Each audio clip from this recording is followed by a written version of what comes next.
Okay, you're thinking about owning a real estate business. From the outside, the formula can look almost automatic.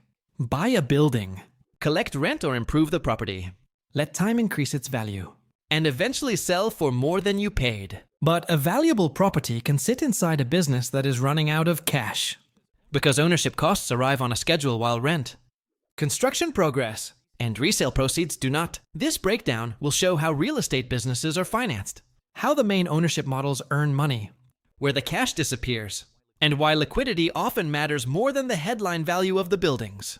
The first thing to understand is that real estate business describes several different operations. A long-term landlord buys income-producing property and depends on rent. A flipper buys, renovates, and resells. A developer creates value by securing land, approvals, financing, construction, and buyers or tenants. A property management company may own little real estate at all. It earns fees for operating buildings on behalf of other owners. A real estate investment company may combine several of these activities. They use different staff, different financing, and different profit measures. But they share one problem. Large amounts of money become trapped in assets that cannot be converted into cash instantly. That is why the purchase price is only the visible entry cost.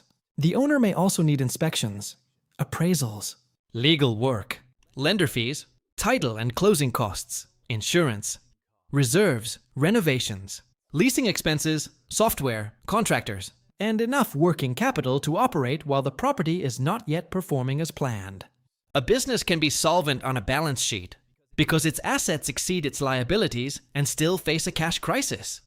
Because the next mortgage payment, tax bill, or construction draw is due before the next lease or sale closes. Start with leverage. Because debt is what allows many real estate businesses to exist at all. Instead of paying the entire purchase price in cash, the buyer contributes equity and finances the remainder. That magnifies the result on the owner's equity. If a property bought with substantial debt rises in value, the gain is measured against a smaller cash contribution. But the same structure magnifies losses.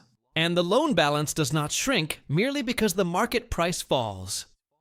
Interest, principal, lender reserves, and covenant requirements continue according to the financing documents. On this channel, we separate impressive asset values from the money an owner can actually keep. Real estate makes that distinction especially important because revenue, net operating income, cash flow, appreciation, loan principal, and owner compensation are not interchangeable.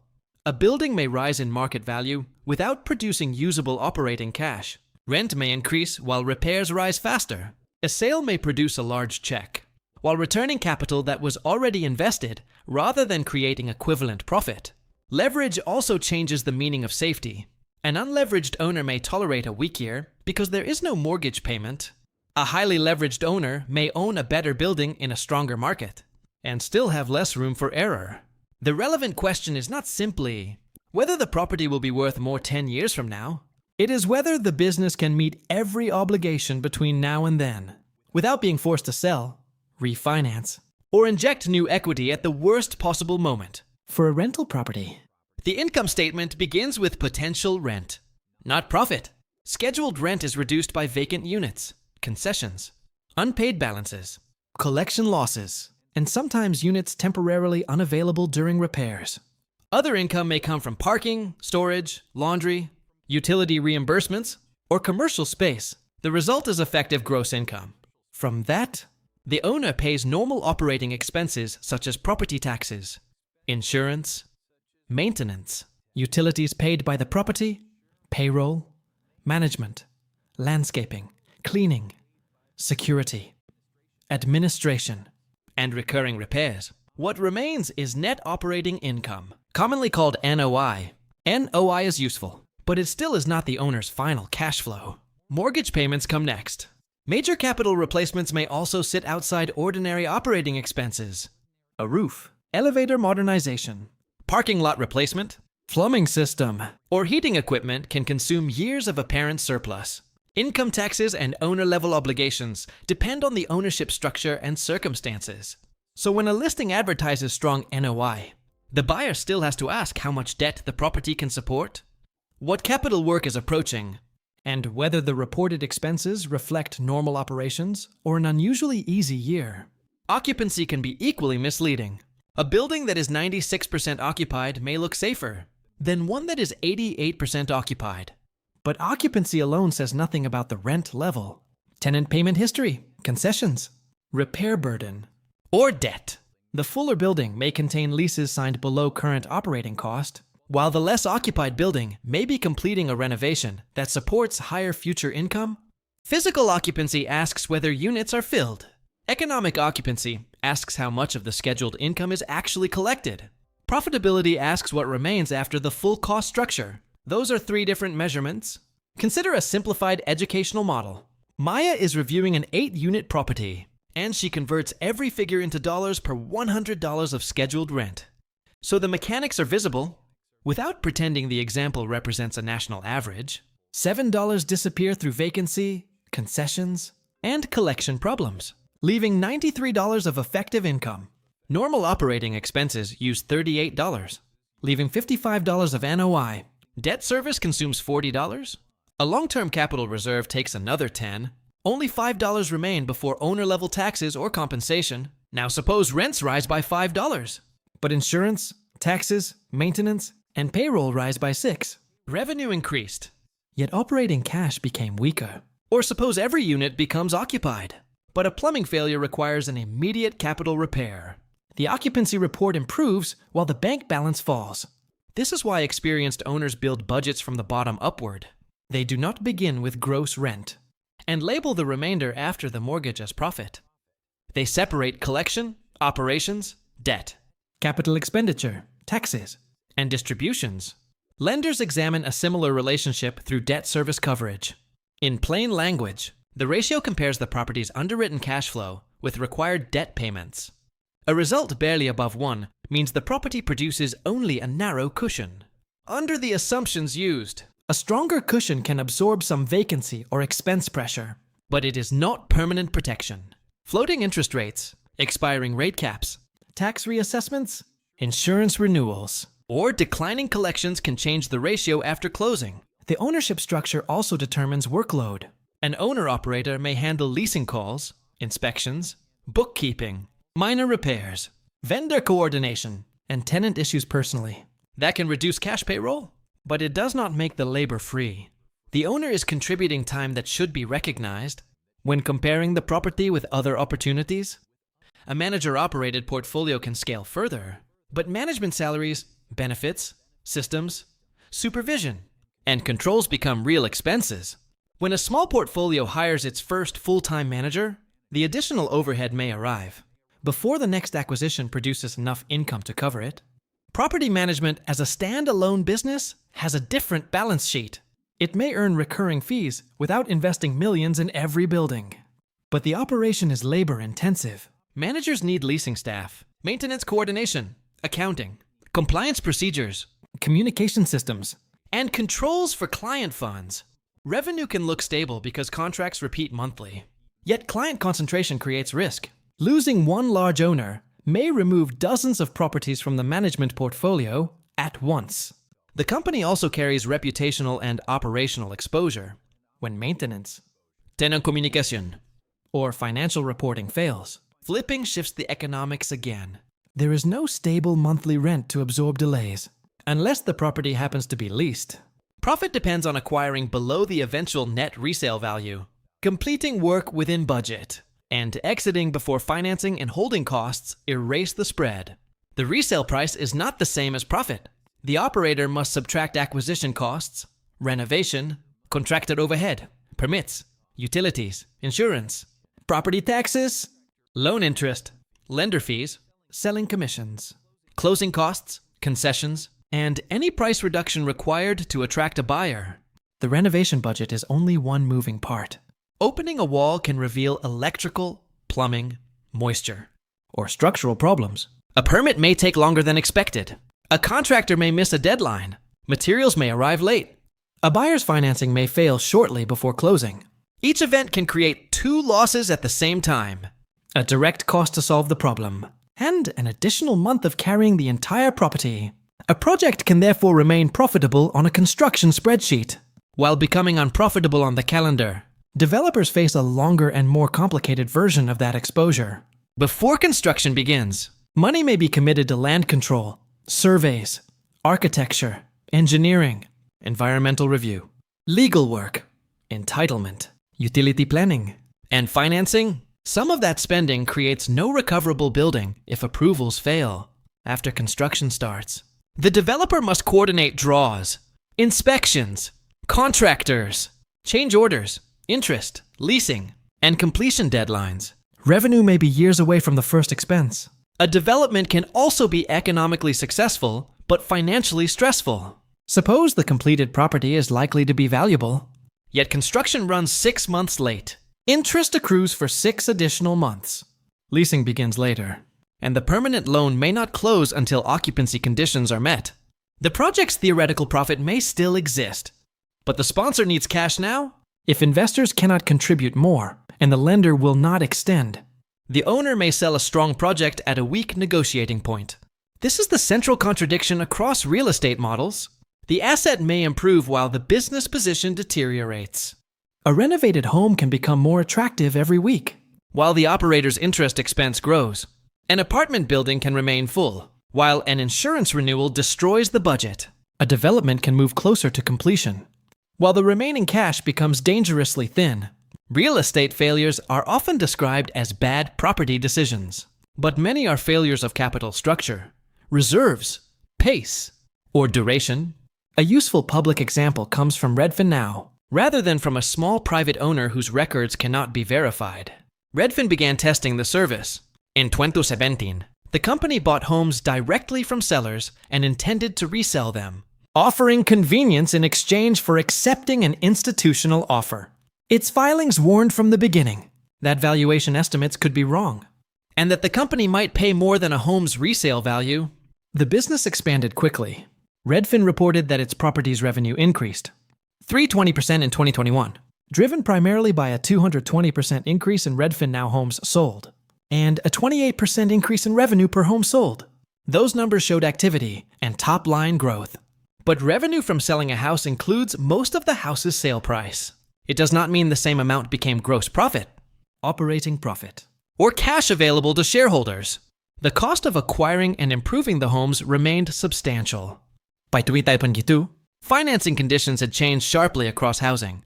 Redfin decided in November of that year to wind down Redfin Now, stating that it wanted to focus resources on core businesses.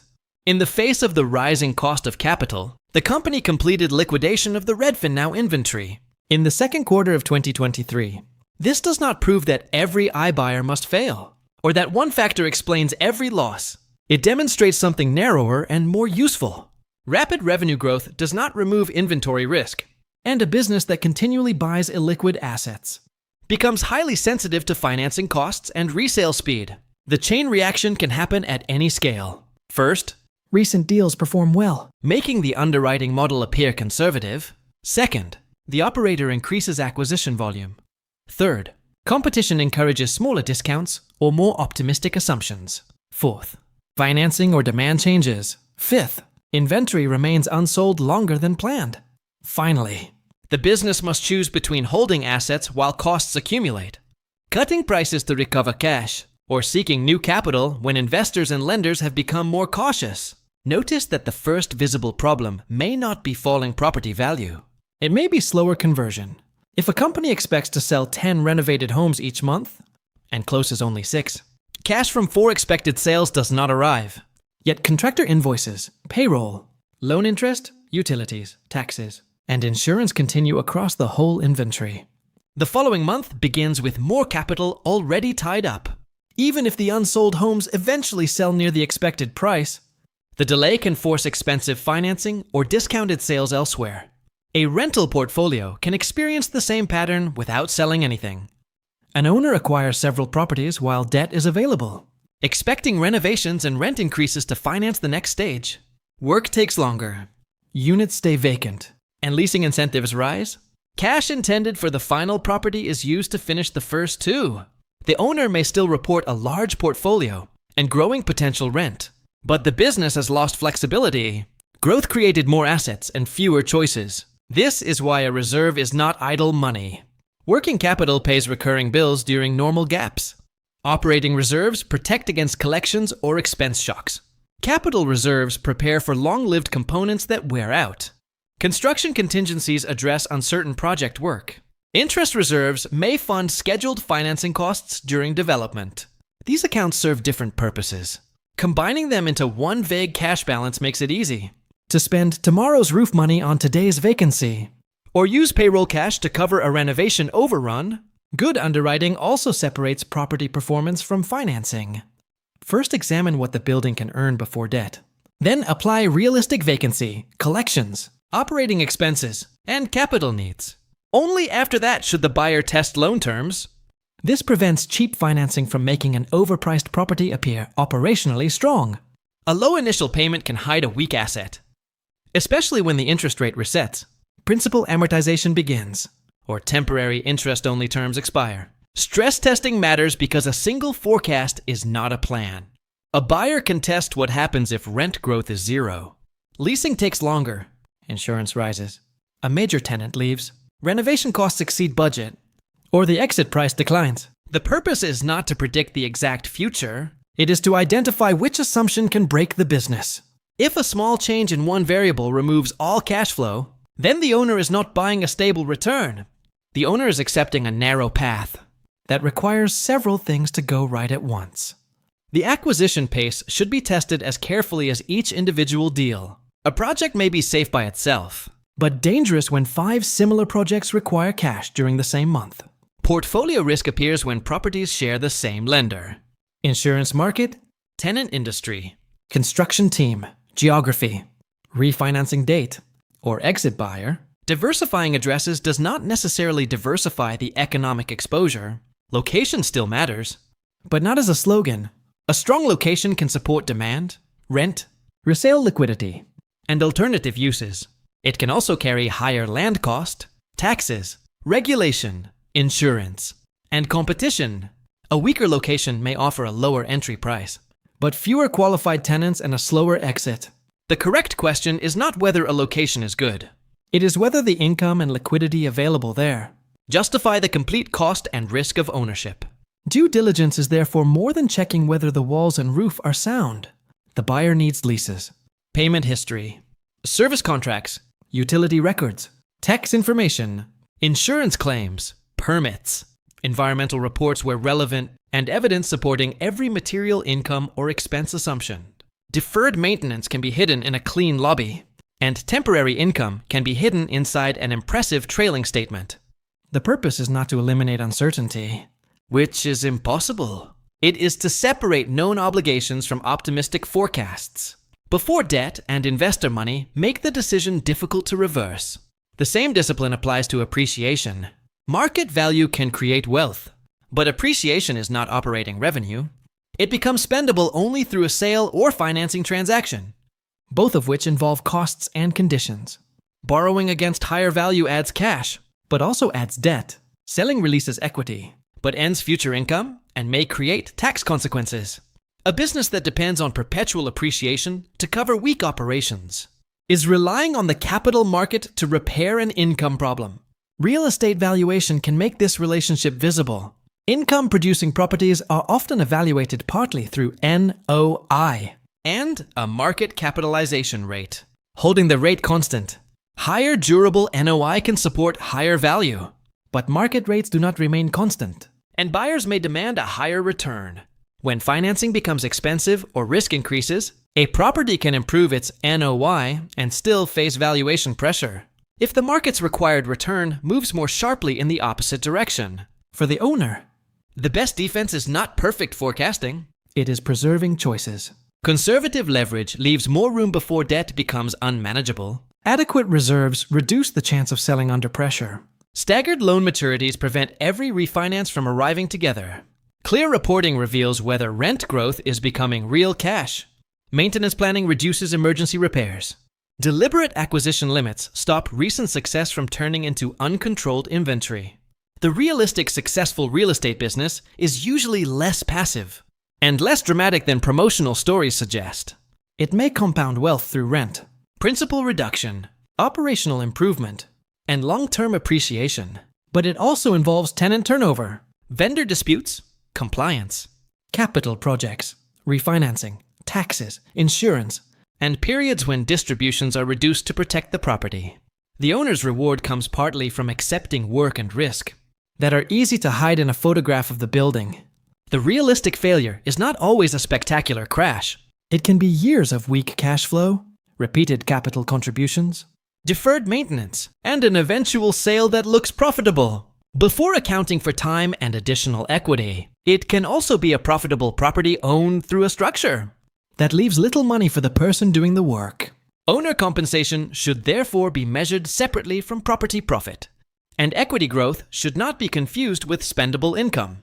So, what are you really buying when you acquire a real estate business?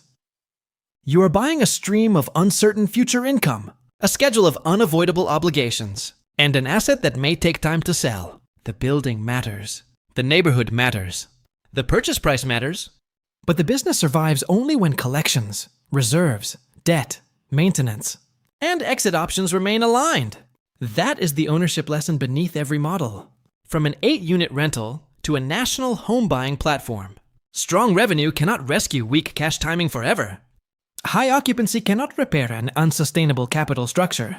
A rising appraisal cannot pay a bill. Unless the owner can convert value into cash on acceptable terms, the strongest operators are not simply good at finding property, they are good at keeping enough financial room to make decisions before circumstances make those decisions for them.